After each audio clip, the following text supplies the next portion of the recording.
Ya, selamat pagi semuanya. Senang sekali bertemu kembali pada morning briefing kali ini, tanggal 18 November 2015.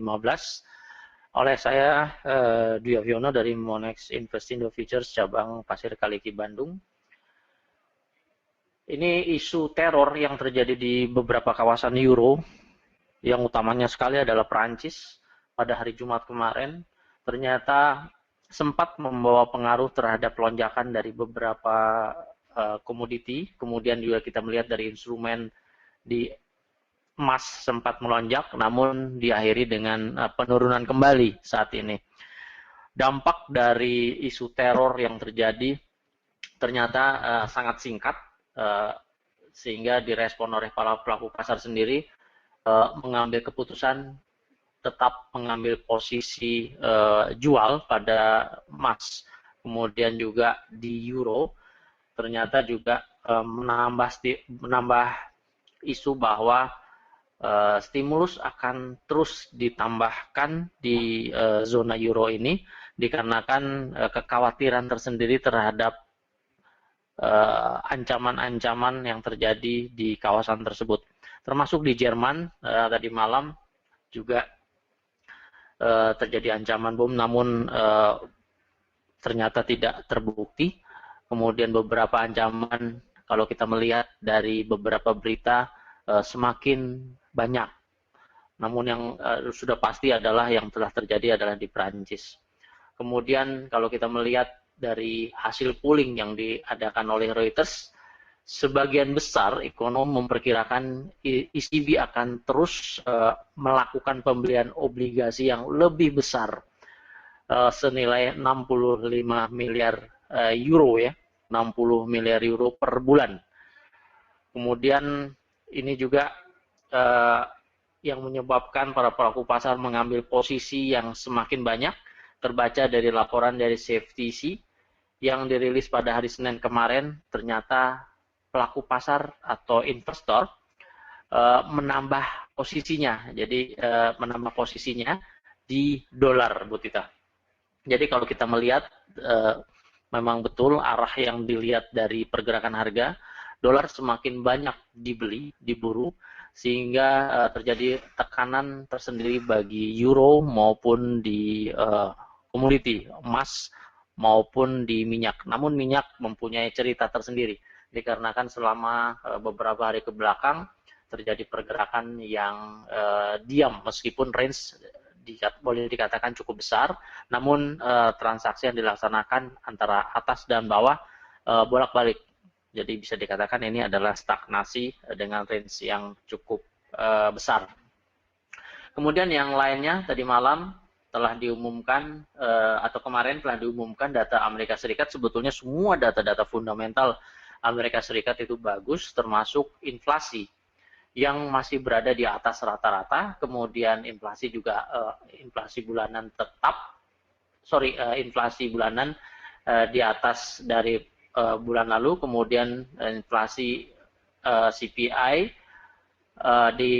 dikategorikan tetap. Namun bisa kita lihat dari pergerakan keseluruhan average inflasi dalam keadaan positif. Kemudian sebetulnya hal ini yang membawa beberapa ekonom tetap menginginkan tingkat suku bunga di Amerika Serikat sepertinya akan dinaikkan. Namun Fed sendiri masih memberikan statement atau dalam setiap pidato para pejabat tingginya maju mundur. Ini bisa dikategorikan sengaja untuk uh, membuat market bergejolak. Nah, bagi kita sebagai pelaku pasar, hal ini sebetulnya kesempatan terbaik untuk memasuki pasar dengan pola transaksi jangka pendek. Jadi tingkat volatilitas yang meningkat, kemudian uncertainty dari kebijakan juga membawa pengaruh terhadap naik turunnya pergerakan harga, kemudian yang mengakibatkan transaksi jangka pendek semakin menarik untuk diikuti daripada transaksi jangka panjang. Ya. Nah, selanjutnya fokus utama kita tetap pada bulan Desember, yaitu kenaikan suku bunga acuan Fed. Demikian, Bu Tita, mungkin ada pertanyaan atau komentar. Oke Pak Haji, sebenarnya karena hasil inflasi tadi malam yang naik itu juga memicu juga untuk meyakinkan kenaikan suku bunga US juga ya Pak ya. Kemudian kalau menurut Bapak mengenai oilnya sendiri Pak, ini apakah terpengaruh Kalau juga oil, dengan supply meskipun yang oil, melimpah juga ya Pak? ya, data yang melimpah di oil, kalau kita melihat dari tanggal 13 hingga tanggal sekarang, saya kira masih dikategorikan memang menekan pergerakan harga oil, namun dalam range yang cukup besar. Sehingga kenaikan ke $50 per barrel sampai ke $60 per barrel cukup berat saya kira hingga pada bulan Desember 2015 ini. Nah ini CPI dari US seperti nampak pada layar, kita melihat dari pergerakan rata-rata meskipun melambat dari bulan April hingga bulan Oktober, memberikan data terbaik dibandingkan dengan bulan April dikarenakan berada di atas rata-rata ya, berada di atas rata-rata inflasinya ke 0,2% hingga ke mengarah ke 0,5%. Terbaik bulan Juli sempat menyentuh ke angka 2%, yang ini menjadi patokan saat ini sebetulnya inflasi Amerika Serikat mengarah ke angka 2%.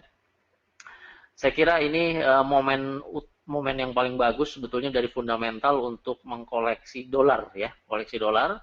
Kemudian kita dapat mengambil posisi sell di Monex dengan posisi euro terhadap US dollar. Euro saya kira dari kekhawatiran kawasan euro, baik dari sisi ekonomi maupun dari sisi ancaman teror kembali, saya kira momen yang paling bagus untuk pengambilan posisi sell dengan menengah jangka pendek, Bu Tita. Kemudian ini dia probability yang terjadi di beberapa kantor berita untuk tingkat suku bunga, ternyata sangat signifikan kenaikannya. Bulan November tanggal 2 kemarin diprediksi meningkat 50% hingga ke sekitar 70% ya, di atas 70% banyak yang memperkirakan tingkat suku bunga akan dinaikkan.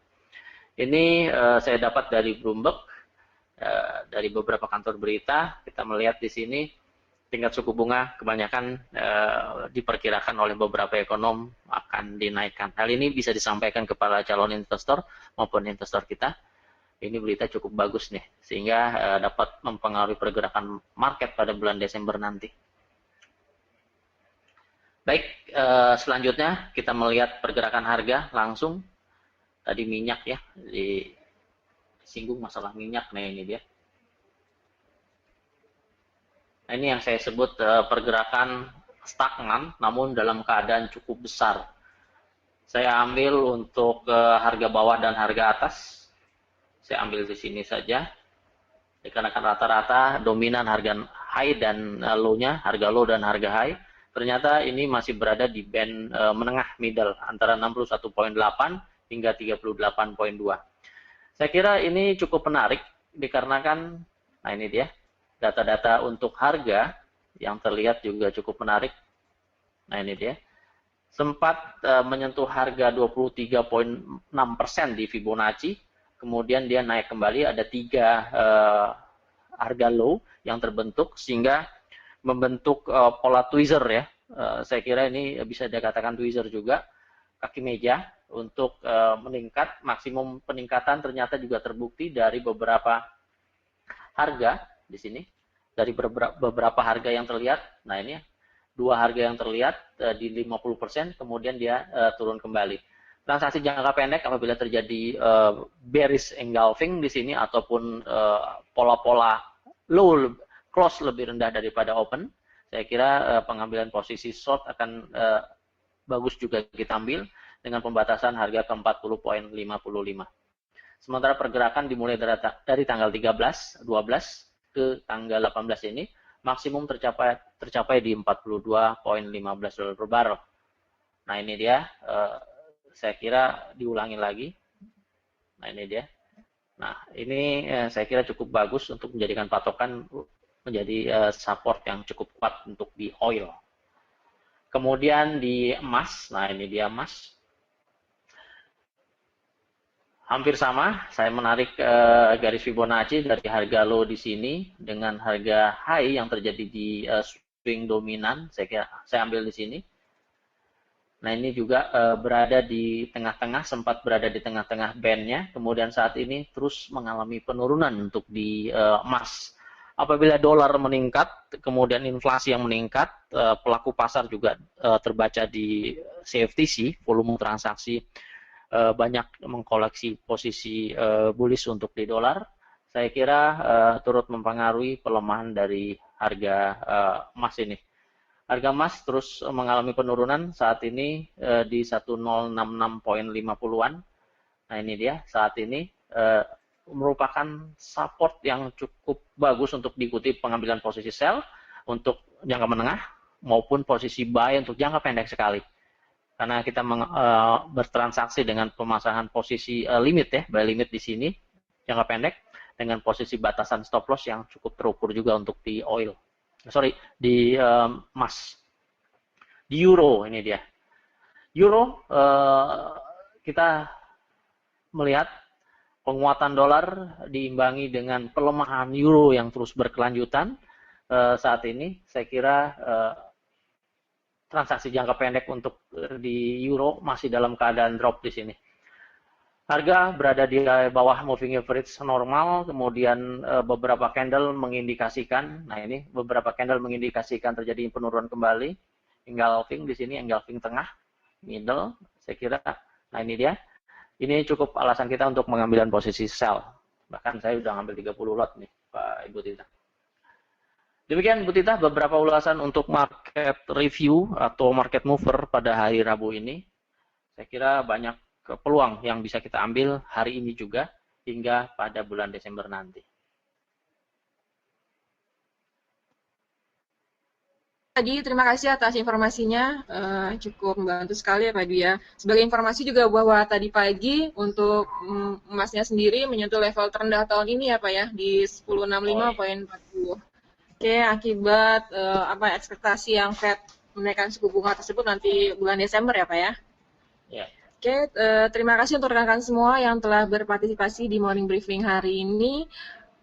Terima kasih atas informasinya Pak Adi. Semoga sangat bermanfaat bagi kami semua. Selamat pagi rekan-rekan, selamat beraktivitas.